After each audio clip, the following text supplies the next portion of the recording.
Magandang araw, Bayang Pilipinas. At ganito po ang trabaho namin sa hardware. Mabigat.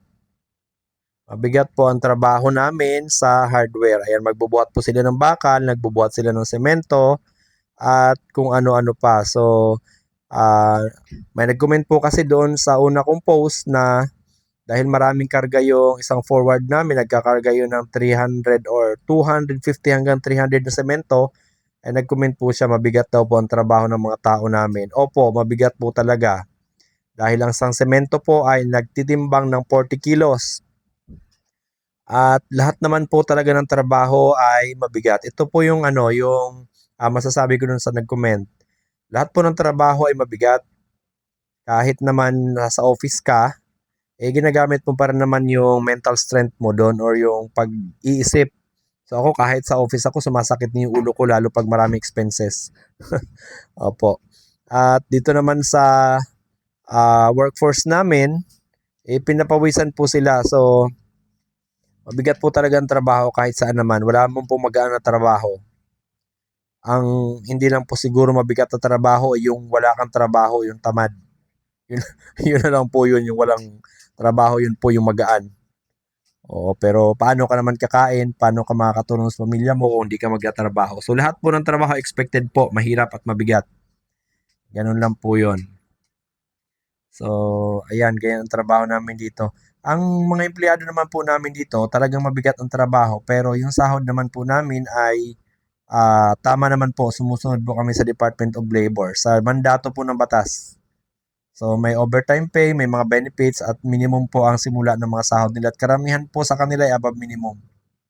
So, yun lang po ang masasagot ko dun sa nag-comment na mabigat ang trabaho ng mga empleyado namin. At, ayun, lahat po talaga ng trabaho ay mabigat. So, ganon. Ito nga po pala, itong truck na to, ito rin yung kinargahan noong nakaraan na kinument, na may nag-comment na mabigat daw ang trabaho ng mga empleyado sa hardware, ng mga tao namin sa hardware ay, opo, ayan po talaga yan. Pinupuno po nila yan. Kumakarga po yun ng 300 na semento.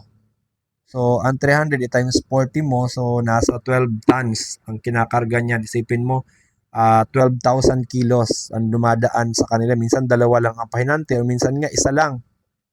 So, mabigat po talaga. At kung may pagkakataon po tayo mag-aral, doon sa mga kabataan ngayon na may pagkakataon, may opsyon na makapag-aral, ay piliin po natin makatapos para lagi po tayo may opsyon sa buhay. Ayun po ang advice ko doon. Kasi kung hindi ka nakatapos, kung anong trabaho ang pupwede sa'yo, yun na lang talaga. Hindi ka na makapamili dahil hindi ka nga nakatapos. So, ayun. Reminders ko lang po, paalala ko lang po yun sa mga kabataan na may kakayahan naman na mag-aral. At sa mga magulang, kung pwede po nating i-advise sa mga anak natin, guide natin sila na kailangan talaga makatapos ng pag-aaral. Napaka-importante po na makatapos ng pag-aaral ang mga anak natin para may laban po sila sa buhay or may option po sila palagi. Okay? So, ayun lang po yun. Ayan, magandang araw, Bayang Pilipinas.